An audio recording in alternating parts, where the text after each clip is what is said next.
Mani tadi cirinya nikmat, muncrat, baunya kayak gitu ya. Leber mana Pak?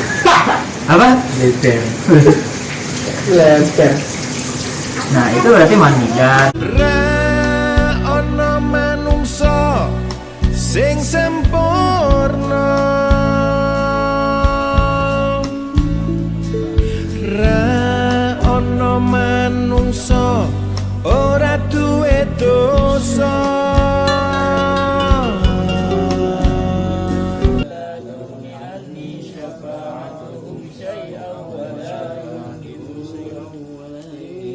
Kalau mau masuk di situ duduknya. Apa ya?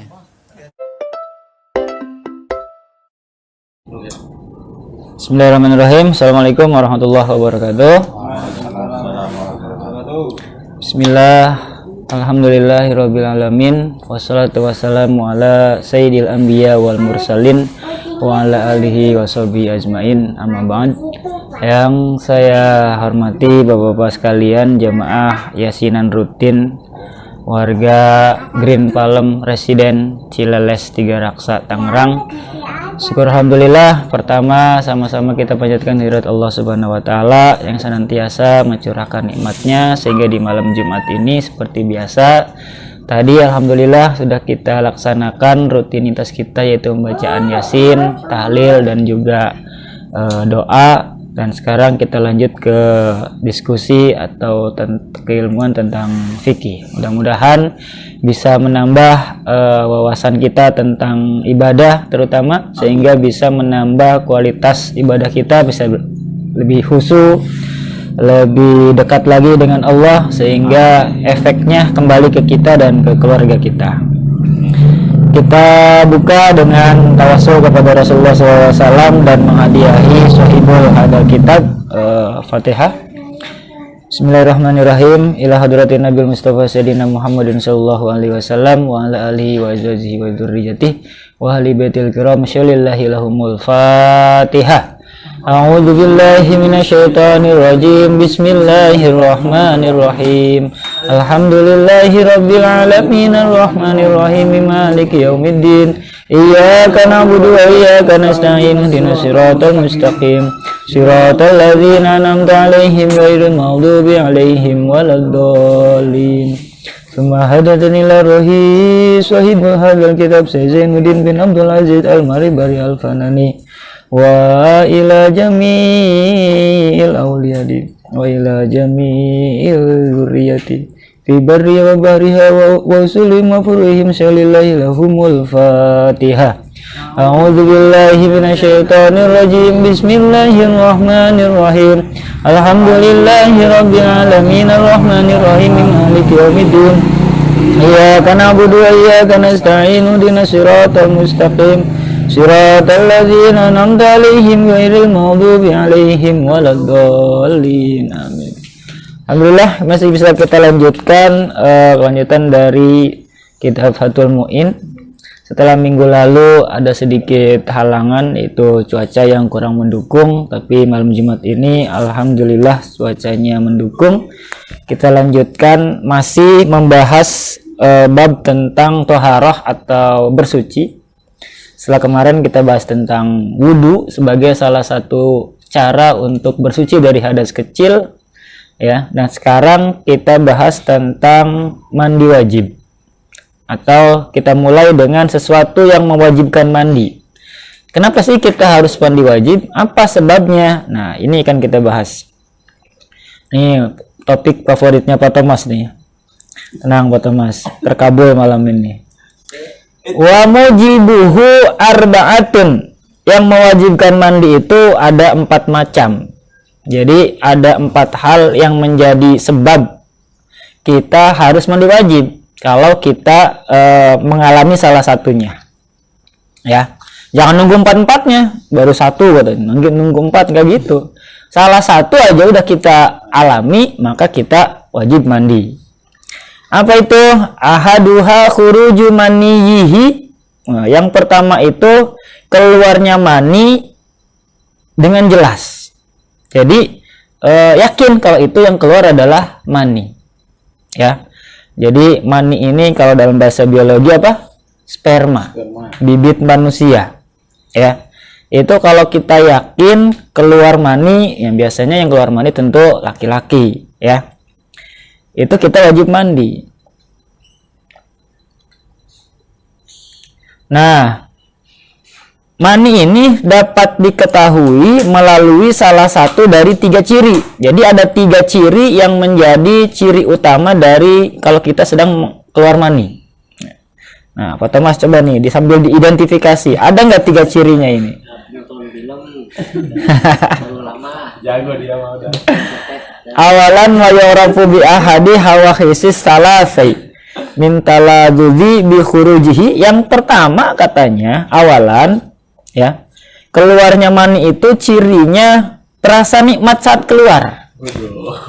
Jadi ada nikmat-nikmatnya gitu ya. Nikmatnya seperti apa ya, tentu bisa dideskripsikan masing-masing lah. Itu yang pertama. Jadi kalau yang keluar dari kemaluan kita tapi nggak nikmat, bisa jadi itu bukan mani, tapi yang lain, ya. Kemudian yang nomor 2 itu ciri dari keluar mani itu adalah aut tadafukin aurihin ajinin qotban wabaya di baidin jafan. Ciri yang kedua dari keluar mani itu keluarnya adalah mancar atau muncrat. Jadi ada tendangannya. Jadi kalau keluarnya meleleh, ya, begitu aja, itu bisa jadi bukan mani. Kurang toge apa kacang hijau. Nggak tahu dah tuh. Tapi kalau mani itu ciri yang lainnya adalah nendang dia, muncrat, ya. Setiap orang pasti muncratannya beda-beda kekuatannya tuh, ya. Ada yang dekat, ada yang jauh, ya.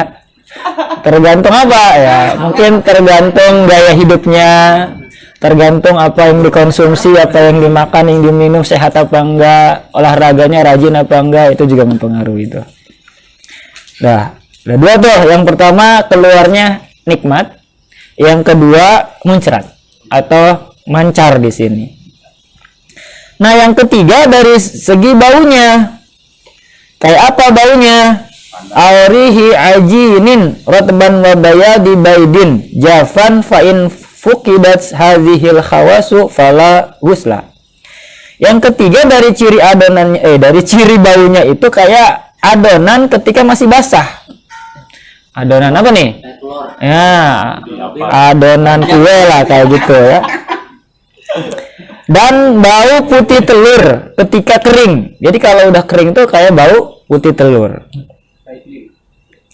Nah, kalau ciri-ciri tadi itu nggak kita alami, tapi tiba-tiba ada cairan yang seperti itu, ya, lalu kita wajib mandi nggak? Apabila tidak ada ciri-ciri itu, kita tidak wajib mandi, ya.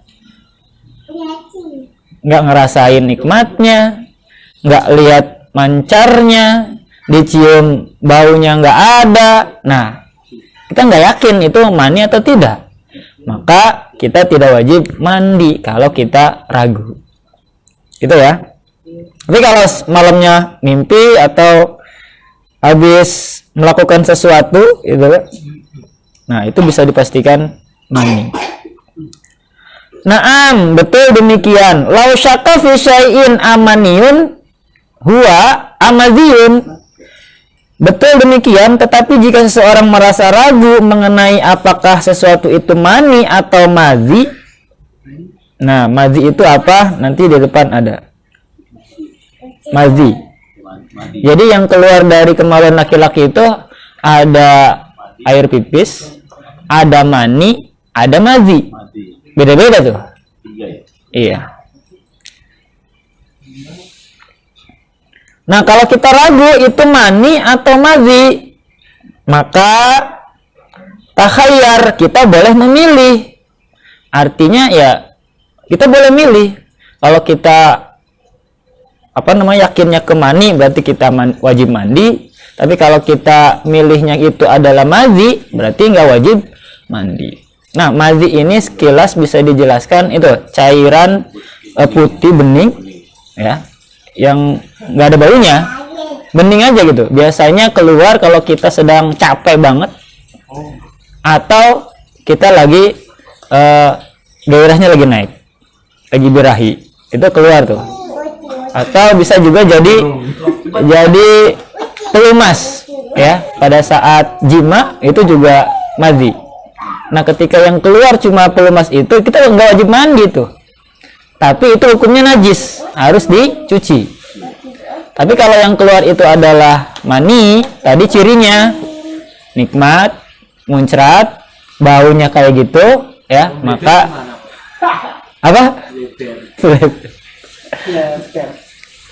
Nah, itu berarti mani dan itu wajib mandi, gitu ya. Jadi kalau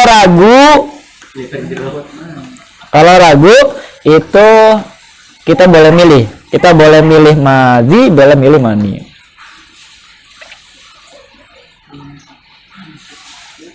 Nah, di sini ada keterangan lagi. Walau bitasyahi fa in syaa ja'alahu maniyan wa tasala al madiyan wa waslahu tawaddoa. Jadi kalau kita itu ragu tadi, ini mani apa madhi? Ragu kan? Ini tiba-tiba ada bekasnya aja gitu kan? Lengket-lengket kayak gitu cairannya, tapi kita ragu. Nah, kita boleh milih tuh. Kalau kita milih mani berarti wajib mandi.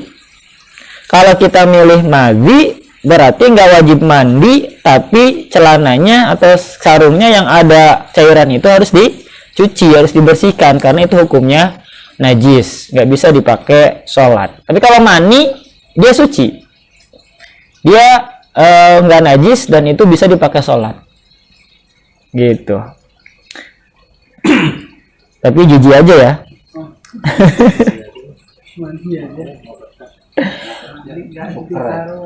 Nah, sini, duduk. Walau ro'a, apabila seseorang melihat manian, air mani mujaffafan yang sudah kering, fi nahwi thawbihi, umpamanya pada bajunya, lazimahul huslu, sedangkan ia tidak merasa mengeluarkannya, lazimahul huslu, maka ia wajib mandi dan mengulangi salat dengan keyakinan bahwa salatnya itu sesudah mani keluar. Jadi kalau kita ragu, kalau kita ngelihat air mani kering, air mani tapi udah kering, ya, tapi kita yakin itu adalah mani, mungkin udah kita identifikasi tadi baunya khas gitu kan. Umpamanya pada baju, sedangkan ia tidak merasa mengeluarkannya, tapi kita nggak ngerasa ini mani punya siapa, gitu ya. Maka tetap kita wajib mandi.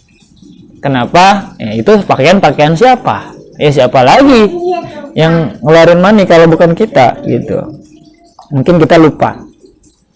Wa i'adatu kulli salatin yatayaqqanaha.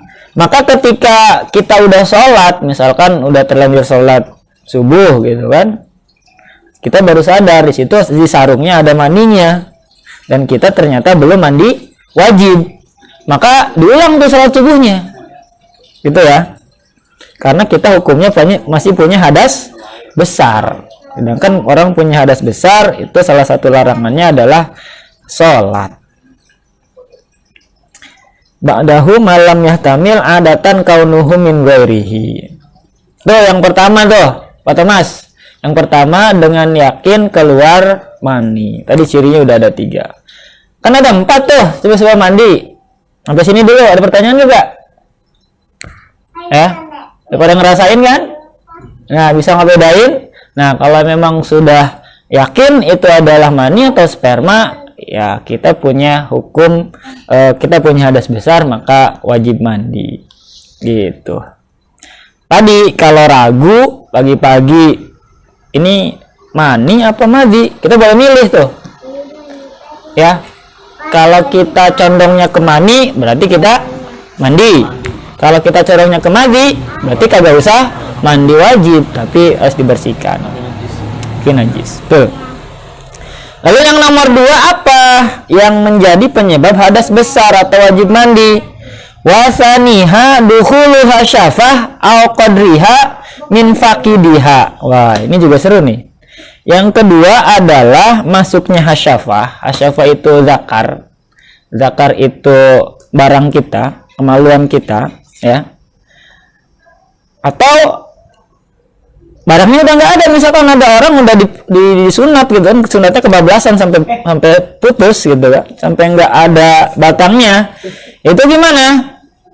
Au qadriha, dan seukurannya bagi yang terputus katanya. Walaupun hasyafa itu adalah zakar hewan atau mayat yang terpotong. Masuknya kemana? Farjan, masuknya ke dalam farji perempuan yang bagian depan kubulan. Auduburan, atau bagian belakang wanita. Jadi jelasnya ciri ataupun penyebab hadas besar yang kedua itu adalah hubungan suami istri. Masuknya hasyafah, zakar kita, ya, itu ke dalam farjinya perempuan. Maka hukumnya adalah kita punya junub, kita punya hadas besar, maka kita wajib mandi.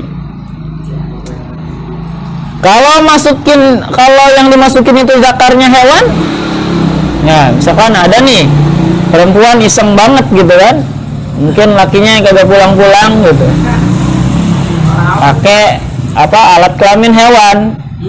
Nah, itu pun tetap hukumnya adalah mandi wajib atau punya hadas besar. Nah, sekarang kan banyak ya alat bantu seperti itu. Nah, mungkin ini kiasnya ke situ. Kalau dulu mungkin orang pakai hewan atau apa. Atau di sini bahkan lebih ekstrim lagi, zakarnya mayat. Jadi mungkin dia dokter atau perawat yang iseng di rumah sakit gitu ya, ada mayat, sayang dipotong aja zakarnya buat memuaskan birahinya. Ketika dia perempuan itu, maka itu hukumnya mandi junub. Itu hukumnya hadas besar, ya. Apakah ke lubang depan doang? Nggak bisa. Lubang depan maupun belakang hukumnya tetap sama. Gitu. Sekalipun pada hewan misalnya ikan atau mayat, maka ia wajib mandi. Namun bagi mayat tidak usah dimandikan kembali sebab sudah habis masa taklifnya. Atau kebalikannya nih, misalkan perawatnya atau dokternya laki-laki, ada jenazah mungkin cantik gitu kan, birahinya naik, dia gauli gitu kan, walaupun udah jadi mayat, tetap hukumnya adalah penyebab hadas besar. Nah, kebetulan mayatnya udah dimandiin gitu kan, tapi ada orang yang tadi itu yang mungkin kesadarannya udah nggak ada gitu kan. Nah, lalu apakah si mayatnya juga wajib dimandikan lagi? Nggak usah kalau dia sudah dimandikan di awal. Kenapa?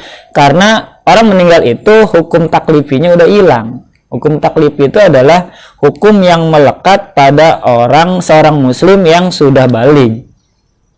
Ya, termasuk salah satunya adalah mandi wajib ketika dia punya hadas. Gitu. Di sini jelas Pak Thomas? Ya. Udah dapat berapa tuh? 2 ya? Yang ya, Mas. Selain yang bawah, yang atas gimana, Pak? Yang atas. Yang awalnya. Lollipop enggak, kalau yang atas. Es krim. Di es krim gimana, Pak? Di sini nggak disebutin nih. Nggak ada itu mah tambahan sendiri. Nah, kalau yang atas berarti kalau selama belum keluar mani belum wajib mandi tuh. Ini yang disebut jima itu adalah ketemunya 2 pesunatan. Jadi persunatan itu kan laki dan perempuan itu pernah disunat tuh. Nah, ketika 2 bekas sunat itu ketemu, maka hukumnya adalah jima. Maka wajib mandi besar, mandi wajib. Gitu. Kalau pakai mulut kan itu nggak termasuk bubur atau kubul. Maka ketika si laki-lakinya nggak keluar mani, itu nggak jadi masalah. Artinya dia nggak dapat hukum junub. Tapi hati-hati, Ya, banyak efek negatifnya juga. Karena kan mulut itu kotor, sarang penyakit segala macam. Kalau kegigit gimana? Rabies.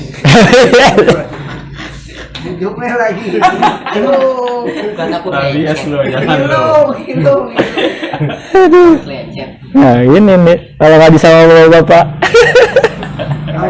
Habis makan lagi, sambal setan lagi. Cabai nyabut. Lagi cabai kok berubah warna, jadi kuning sama merah. Panas lagi. Ya, Ya enggak kan? ya mungkin aja kan. Gini aja. Iya sih. Iya sih. Iya sih. Gitu. Tuh, binjo. Diam aja.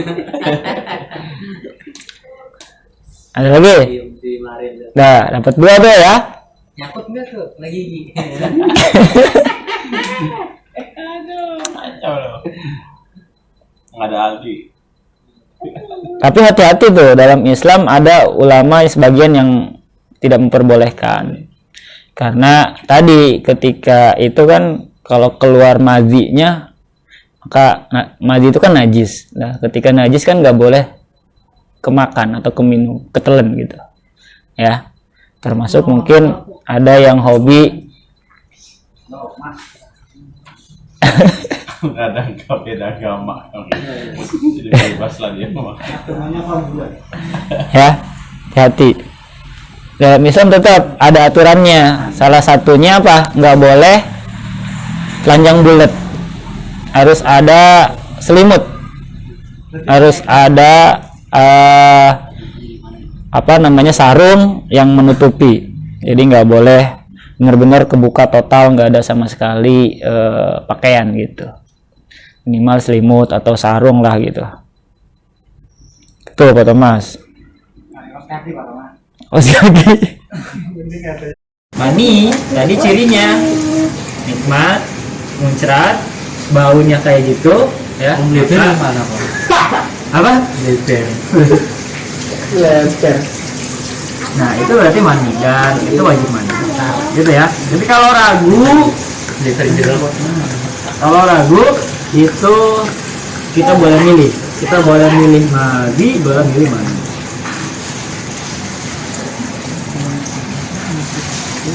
Nah, di sini ada keterangan lagi. Walau bitasyahi fa in sya'ajalahu maniyan wa kasala aw madiyan wa ghuslahu tawaddu'a. Jadi kalau kita itu ragu tadi, ini mani. Ya. Topeng. Khawatirnya apa? Khawatirnya apalagi yang udah punya anak kan, kepergok sama anak, bingung gitu. Lemes langsung. Kalau pakai selimut kan kita bisa langsung antisipasi. Kayaknya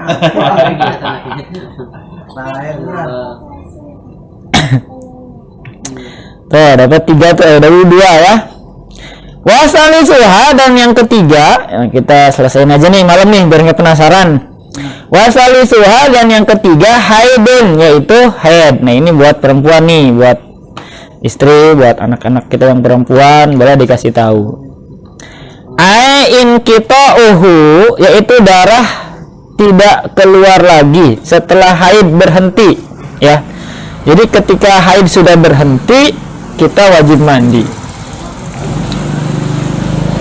Jadi nunggu berhenti dulu, yakin. Apa sih haid itu? Wahuwa damun.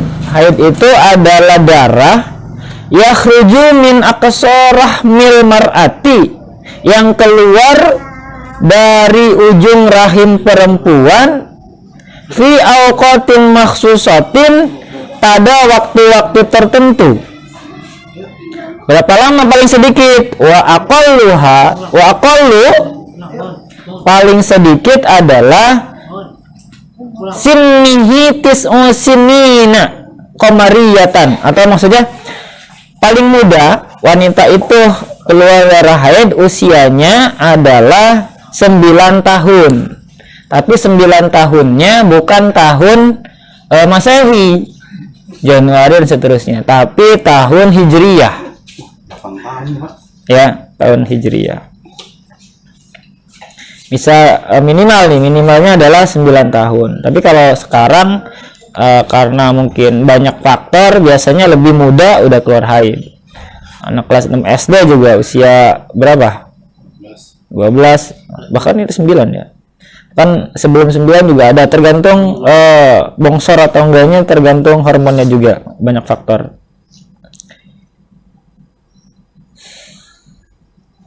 Nah, istikmaluha, yaitu tepat usia 9 bulan. Naam in ro'at qabla tamamiha, tetapi kalau perempuan melihat darah qabla tamamiha, sebelum genap usianya 9 tahun, biduni sitati asyara yauman fahuwa haidun, yakni kurang dari 16 hari, maka darah itu termasuk darah haid. Jadi walaupun kurang dari 9 tahun, tapi kalau darahnya itu keluar ya kurang dari 16 hari, maksimal 15 hari, itu termasuk darah haid. Atau kita bilang head. Wa aqalluhu yaumun wa lailatun. Paling sedikit perempuan itu keluar haid itu sehari semalam. Jarang ya. Wa aksaruhu khamsata asyara yauman, paling banyak itu 15 hari. Wah, berarti yang sucinya cuma 15 hari dalam 1 bulan. Wa aqalli tuhrin bainal haidataini, seperti halnya paling sedikit waktu suci antara 2 kali haid. Jadi haid itu paling sedikit sehari semalam, paling umum itu atau kebanyakan itu adalah 7 hari seminggu, paling lama itu 15 hari. Itu ya.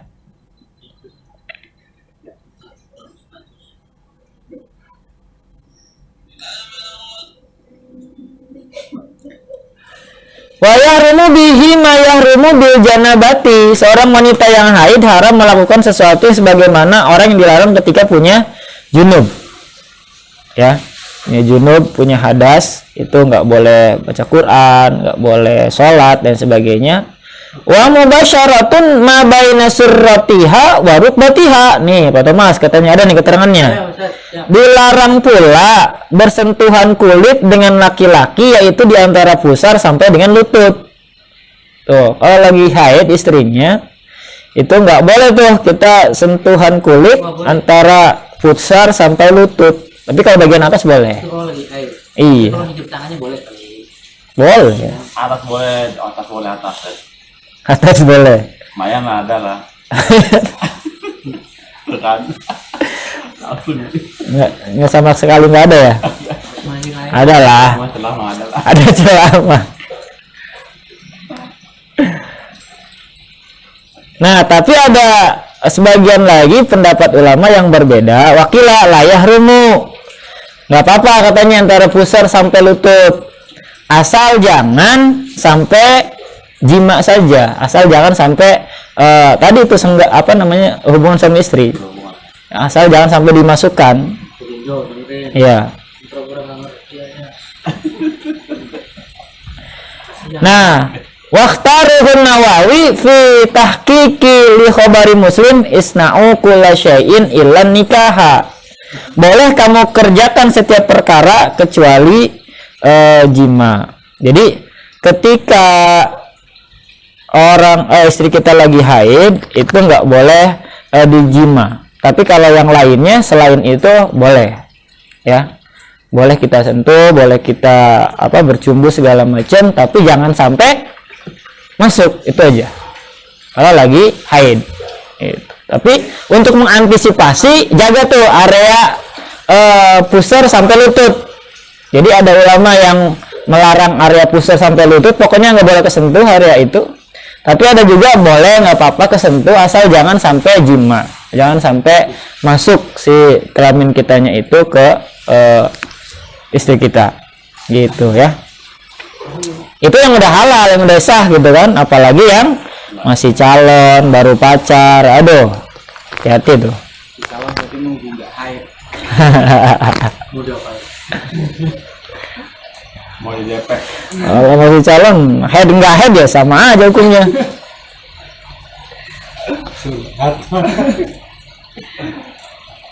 Dan yang keempat, nah warabi'uha nifasun. Yang keempat adalah nifas. Apa itu nifas? Intiqa'uhu wa huwa damun haidin. Jadi yang keempat itu setelah nifas itu adalah darah haid, ya. Darah yang terkumpul, bukan darah haid. Darah yang terkumpul mujtami'un. Yakhruju ba'da faraghi jami'ir rahimi. Yang terkumpul selama dia hamil, yang keluar setelah rahim wanita kosong. Jadi darah haid itu singkatnya di sini dijelaskan adalah darah yang keluar setelah melahirkan. Biasanya paling umum itu 40 hari, tapi paling lama itu adalah 60 hari. Wa ghalibuhu arba'una yauman. Ya. Biasanya 40 hari, tapi ada waqaluhu lahzatun, paling sedikit adalah setetes. Jadi ada orang perempuan yang nifasnya itu setetes. Jadi besoknya udah suci lagi dia. Udah bisa sholat lagi, udah bisa bergaul lagi sama suaminya. Tapi jarang banget gitu. Tapi paling umumnya atau masyhurnya kebanyakan adalah 40 hari. Makanya ada istilah kalau istri habis ngelahirin beli aja mie rebus atau indomie gitu kan. Yang sekardusnya 40. Jadi sehari makan sehari satu. Kalau udah kalau udah habis berarti udah 40 hari. Apa yang satu? Oh, beli satu lagi. Wah, itu mah namanya cari penyakit gitu mah. Jajan, jajan. Boleh jajan, Pak. Boleh. Boleh, Mas. Boleh ya. Banyak negatifnya. Wa yahrumu bihi ma yahrumu bil haidi. Seorang yang punya nifas, ya tadi habis melahirin,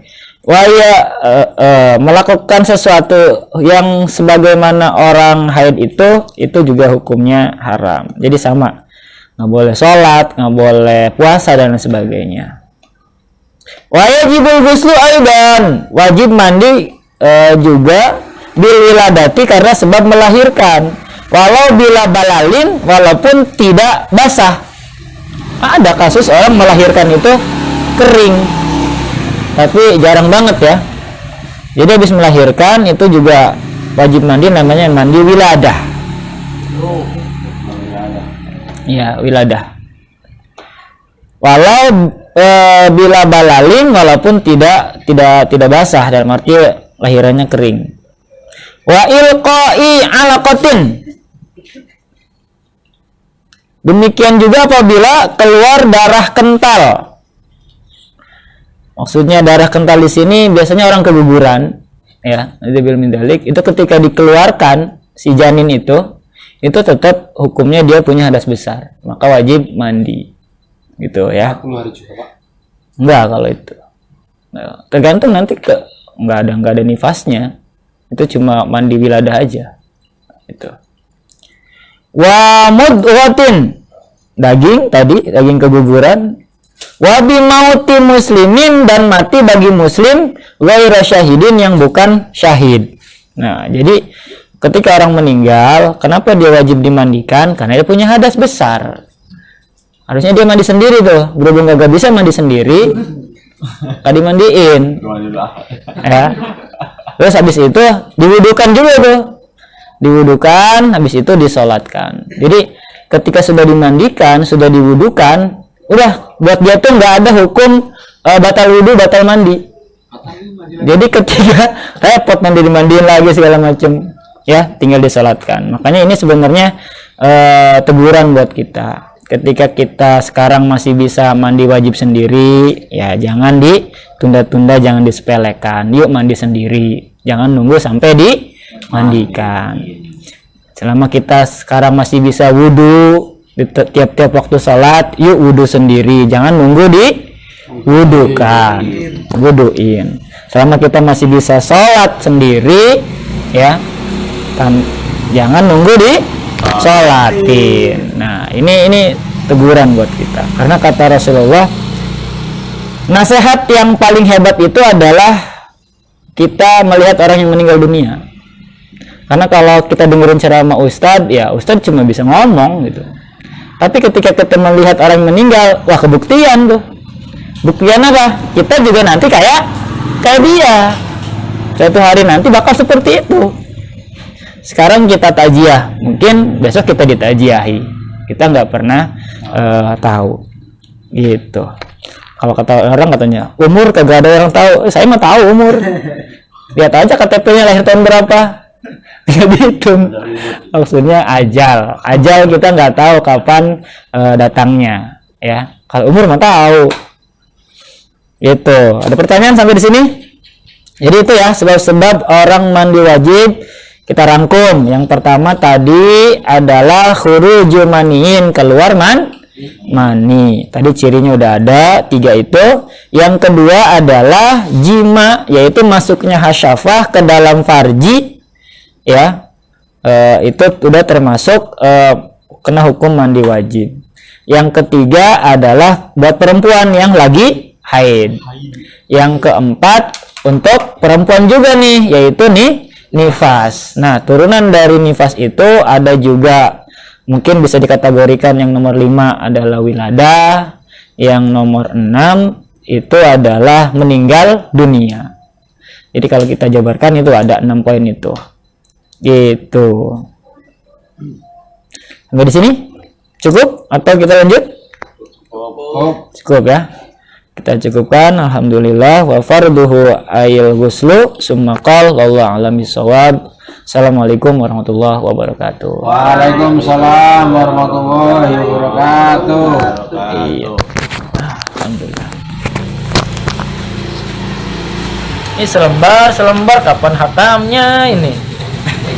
Tebel banget. Kayaknya nih lu cicilan lunas baru. Cicilan rumah lunas ini baru kelar ini kayaknya nih. Alhamdulillah nih ada yang baik hati nih. Ada yang wakaf